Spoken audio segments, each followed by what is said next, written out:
ദൂരെ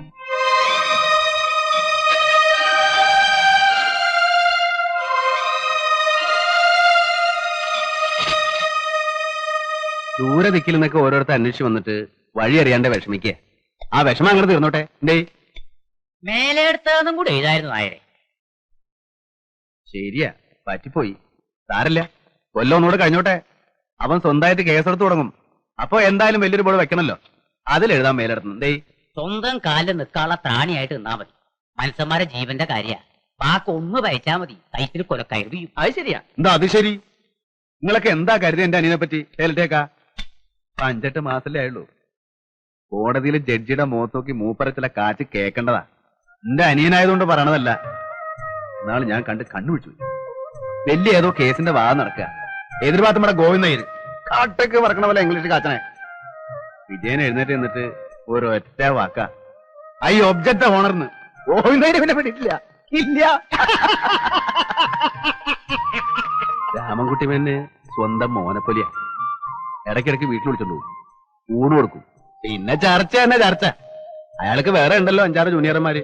ഒരെണ്ണത്തിനെ വീട്ടിൽ വിളിക്കില്ലല്ലോ. ഇപ്പൊ എന്റെ അനിയനായോണ്ട് പറഞ്ഞ ആ കോട്ടും ഗൗണും ഒക്കെ ഇട്ട് നിന്നണ്ടല്ലോ. രാമകുട്ടി എന്നെ കട്ടിയും കലയാ. അതിപ്പോ കാഴ്ചകൾ ഇങ്ങക്കും ഉണ്ടല്ലോ ഒരു കല. ഇപ്പൊ എന്ത് കലടോ? ഈ പാടത്തും വലുതൊക്കെ നിന്നിട്ട് ഒക്കെ പോയില്ലേ.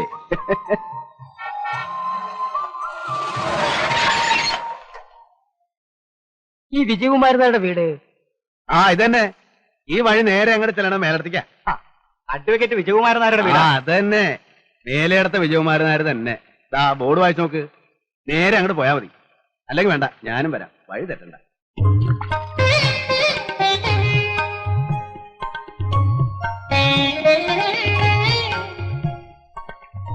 ഇന്നാ കൊടുക്കാനൊന്നും ഇല്ലേ?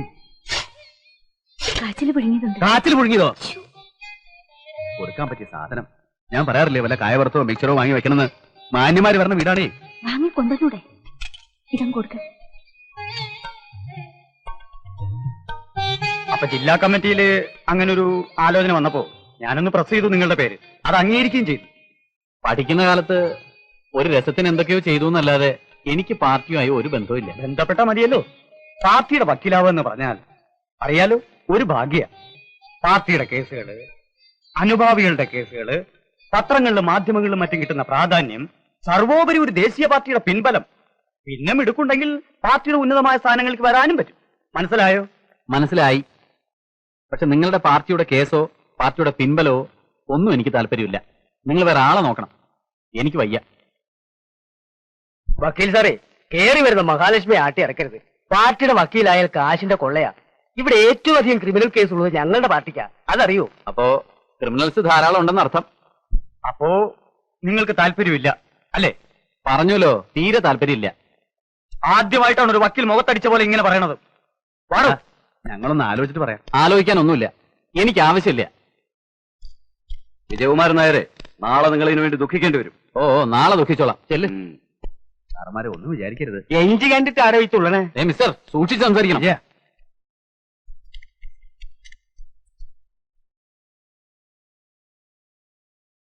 എന്താടാ? ഒന്നുമില്ല. എന്തിനാ അവര് വന്നത്? ഒന്നും ഇല്ലാന്ന് പറഞ്ഞില്ലേ. അവര് വലിയ നേതാക്കന്മാരാണമ്മേ. അവരൊരു ഉപകാരം ചെയ്യാൻ വന്നപ്പോ അവൻ അത് വേണ്ട. ഏട്ടൻ എന്തറിഞ്ഞിട്ടേ പറയണേ? പാർട്ടിക്കാരെ കുറെ കേസ് കിട്ടുന്നല്ലേ അവര് പറഞ്ഞത്. എന്ത് കേസ്?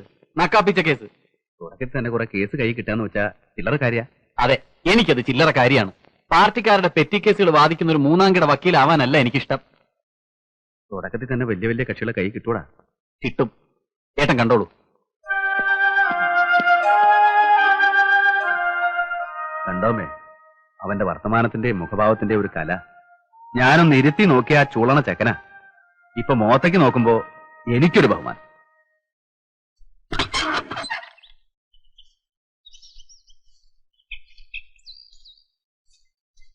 ആയി എന്താ ഇത്? പറഞ്ഞ പോലെ സിഗരറ്റ് വലിയും തുടങ്ങിയോ? ഇതിനൊക്കെ ഏട്ടൻ കാശ് തരുന്നുണ്ടല്ലോ ഈശ്വരാ. ഒരു പൊതി വീട് വാങ്ങാൻ കാശ് തരണമെങ്കിലേ ഇരക്കണം. എന്നിട്ടല്ലേ സിഗരറ്റ്? ഇതാ ചെക്കൻ തന്നാടി. ഏത് ചെക്കൻ? ഇവിടെ കടമ്പാട്ടെ സരോജന മോലി കൂന്നൻ അവന്നുണ്ട്. ഇങ്ങനെ എപ്പോഴും തരാൻ ഓരോരുത്തർ ഉണ്ടാവൂലോ. ആ ചെക്കൻ കിഴക്കങ്ങാണ്ടൊരു നാട്ടിലല്ലേടാ ഇപ്പൊ? അതെ, കോയിന്നൂരം പൊള്ളാച്ചിക്ക് അടുത്താ. അവന് തരക്കേടില്ലാത്തൊരു നിലയാ. 8-10 ഏക്കർ സ്ഥലവും ഒരു വീടൊക്കെ ഉണ്ട് അവിടെ. അവൻ കല്യാണമൊക്കെ കഴിഞ്ഞ് കുടുംബമായിട്ടാ കഴിയണേ? ഏയ് ആലോചന നടക്കുന്നുണ്ട്. ഞാൻ വെറുതെ ആലോചിച്ചു നമ്മുടെ സുധയുടെ കാര്യം. എനിക്ക് ഈ തറവാട് മഹിമയൊന്നും വേണ്ട. നമ്മുടെ ദിവാകരനെ പോലെ ഒന്നിനും കൊള്ളാത്തവനായിട്ട് എന്താ കാര്യം? അവന് മോഹമുണ്ടെന്ന് എനിക്ക് തോന്നി. തുറന്നു ചോദിക്കാൻ ഒരു പേടി. ഇവിടുത്തെ ഒപ്പം കഞ്ഞും കുറെ തിന്നിട്ടുണ്ടല്ലോ. നമുക്കൊന്ന് ആലോചിച്ചാലോ ഓപ്പോളെ? തെറ്റൊന്നുമില്ല. രാഘവനോടൊന്ന് പറയുന്നേ. ഞാൻ പറയണോ? അല്ലെങ്കിൽ ഓപ്പോളെ എന്നെ പറഞ്ഞാ പോരെ? നല്ല നേരം നോക്കി നീ തന്നെ പറഞ്ഞാ മതി. ഓ, ഞാൻ പറയാം. ഇപ്പൊ തന്നെ പറയാം. ഞാനെന്തിനാ പേടിക്കണേന്ന്? ഡേ, ചില നേരത്തൊക്കെ എന്നെ തട്ടിക്കേറിയെങ്കിലും കാര്യമായിട്ടൊരു കാര്യം ഞാൻ പറഞ്ഞാൽ പൂച്ചയാണ് പൂച്ച.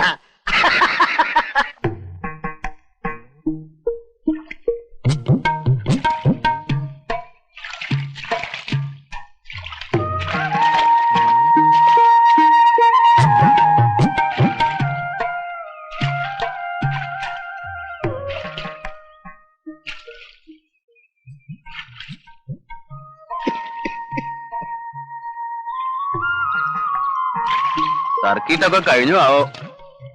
ഓ അല്ല അല്ല ഞാനേ നമ്മുടെ 3 വന്നിട്ടുണ്ട് ഗോവിന്ദാപുരത്തുനിന്ന്. അവനെ കണ്ടിങ്ങനെ ഓരോന്നൊക്കെ പറഞ്ഞിങ്ങനെ ഇരുന്ന്. എന്നിട്ട് അവൻ എന്നെ കണ്ടില്ലല്ലോ. ഇന്ന് അവന്റെ സ്ഥലം കാണാൻ ആള് വന്നിരുന്നു. ആ തിരക്കില് എന്നിട്ട് കച്ചവടായോ? ചിലപ്പോ മുറി.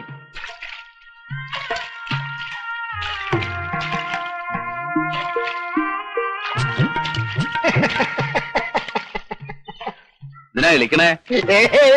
എന്റെ അമ്മയുടെ ഓരോ വിഡ്ഢിത്തിരകളെ. ഞാൻ മുകുന്ദന്റെ ഗോവിന്ദാപുരത്തെ കാര്യങ്ങളൊക്കെ പറഞ്ഞപ്പോഴേ എന്നോട് ചോദിക്കാണോ അപ്പോളേ? ഞാൻ പറഞ്ഞു നീ അറിയണ്ട, അറിഞ്ഞാ ചിലപ്പോ ദേഷ്യപ്പെടുമെന്ന്. അതിന് എന്ത് ചോദിച്ചു എന്നായി പറയണേ? ഏയ് ഒന്നുമില്ല. നമ്മുടെ സുതയ്ക്ക് മുകുന്ദനെ ആലോചിച്ചാലോ ഒന്ന്. അല്ല ഞാനല്ല, ഓപ്പോളെ ചോദിച്ചാൽ വിഡ്ഢിത്തരം. അത് നമുക്കൊരു ആലോചനയായിട്ട് അങ്ങോട്ട് പോകാൻ പറ്റില്ലല്ലോ. ചെക്കനല്ലേ ആലോചനയായിട്ട് ഇങ്ങോട്ട് വരണ്ടേ? അല്ല, അത് നമ്മുടെ കുടുംബത്തിൽ കയറി വന്ന് പെണ്ണി ചോദിക്കാൻ അവനൊരു പേടിയുണ്ട്. എന്തിനാ പേടിക്കണേ? അവൻ അസൽ ആൺകുട്ടിയല്ലേ, മണ്ണറിയണവനല്ലേ. അവൻ ആരുടെ മുന്നിലും കയറി ചെന്ന് മുഖത്ത് നോക്കി ചോദിക്കാലോ. എങ്ങനത്?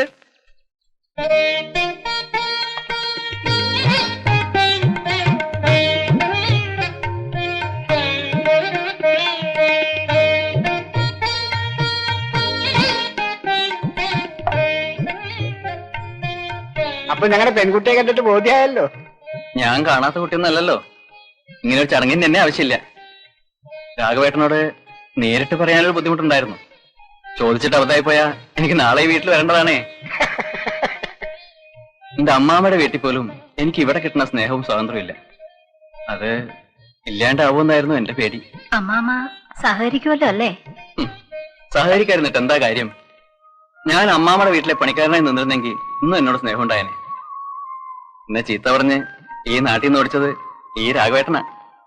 പിന്നെ കോളേജിലൊക്കെ പോയ ഒരു ആൺകുട്ടി സ്വന്തം വഴി നോക്കാണ്ട് അമ്മാമ്മയുടെ വീട്ടിലെ കന്നിനെ നോക്കി നടന്ന ചീത്ത പറയാണ്ടിരിക്കണ എങ്ങനെയാ? ഇക്കാര്യം അമ്മാമ്മയോട് പറഞ്ഞോ? ഇല്ല, അടുത്ത വരവിന് പറയാം. എന്നിട്ട് ഞാൻ അമ്മാമ്മയെ ഇങ്ങോട്ട് അയക്കാം. എല്ലാം അതിന്റെ ചിട്ടവളത്തിനായിക്കോട്ടെ. എന്നാ പോണേ? ഇന്ന് പോണം.